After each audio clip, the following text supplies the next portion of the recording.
আসসালামু আলাইকুম। সবাই কেমন আছেন? আশা করি সবাই ভালো আছেন। আলহামদুলিল্লাহ আপনাদের দোয়ায় আমরাও ভালো আছি। আমি রানী চলে আসলাম নতুন একটা ভিডিও নিয়ে। তো আজকে আমি চলে গেছি নওগাঁ জেলা পার্কের সামনে। এখানে নাকি প্রতি বুধবার করে গাছের হাট বসে। মানে আমি জানতাম না। তো আপনাদের ভাইয়া প্রায় আমাকে বলতো যে গাছ নিলে ওখানে যাবে, ওখানে দেখবে অনেক গাছ নিয়ে বসে, গাছের বীজ নিয়ে বসে। তো আজকে হঠাৎ করে দুপুরের পরে নওগাঁ গেছিলাম। তো আপনাদের ভাইয়া বলল যাও ওখানে গাছ আছে, ওখান থেকে গাছ কিনে নিয়ে আসো। তো এই তো এসে দেখতেছি আসলেই অনেক সুন্দর সুন্দর ফুল গাছ, অনেক গাছ, মানে অনেক ধরনের গাছ পাওয়া যায় এখানে। এখানে নাকি গাছের হাট বসে প্রতি বুধবার করে। তো এখানকার এক আঙ্কেল বলতেছে যে, আমি বলতেছি গাছ এত কম কিসের জন্য?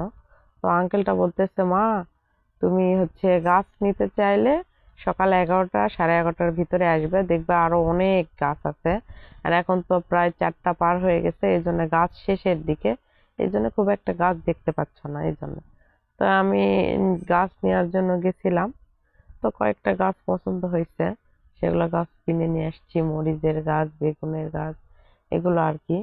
এই যে মরিচের গাছগুলো দেখতেছি বড় বড়, আমি বলতেছি বড় গাছ লাগালে তো সমস্যা হবে না? বলতেছে না। আর এগুলা কি গাছ, সবগুলা মানে লেখা আছে কোন গাছ নিবেন কি করবেন।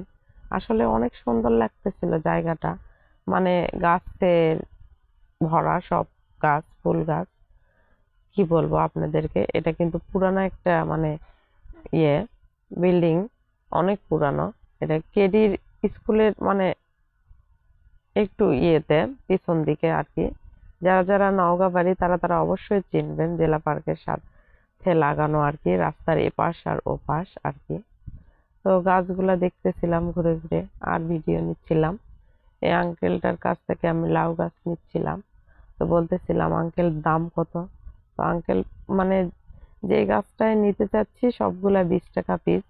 যেটা কয়টা গাছ নিচ্ছি সবগুলাই 20 টাকা পিস নিচ্ছি। আর এখানে অনেক ধরনের টব পাওয়া যায় আর কি। আমাদের বাড়ি তো আর সেরকম না যে টব কিনে নিয়ে এসে ফুলের গাছ লাগাবো, এই জন্য আর কি টব টব কিনা হয় নাই। শুধু ওগুলা গাছ কিনে আনছি পিছনে বাগানে লাগাবো সেজন্য আর কি। মানে জায়গাটা নিরিবিলি, পরিবেশটা অনেক সুন্দর।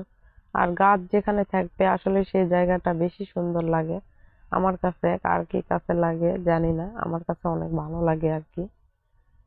তো এই তো গাছ কিনা শেষ হয়ে দিকে এখন আমি পেঁপে গাছের দাম শুনতেছিলাম, কিন্তু পেঁপে গাছটা নেওয়া হয় নাই। তো আমাদের বাড়ির উপরেও আসে ভ্যানে নিয়ে, তো তখন পেঁপে গাছ কিনবো, এই জন্য আর কি কেনা হয় নাই। বিশেষ করে আরো একটা কারণে গেছিলাম আজকে, ওই ভিডিওটা নেওয়া হয় নাই। তো গাছের ভিডিও নিলাম, ভালো লাগলো সেজন্য। এখন তো প্রতিদিন আমি ভিডিও ছাড়তে পারি না আর কি, ভালোও লাগে না। নিজের মন শরীর যদি ভালো থাকে তাহলে সবকিছু করতে ভালো লাগে। আর মন শরীর যদি ভালো না থাকে তাহলে কিছুই ভালো লাগে না। তো মনের থেকে অনেকটা অশান্তি আছি আর কি। আপনাদের ভাইয়াকে নিয়ে আর কি অনেক চিন্তা ভাবনা, কারণ সবাই জানেন সৌদি আরবে মিসাইল পড়তেছে। সবাই আপনারা আপনার ভাইয়ের জন্য দোয়া করবেন, ভালো থাকবেন, সুস্থ থাকবেন। আমার চ্যানেলটা অবশ্যই সাবস্ক্রাইব করবেন।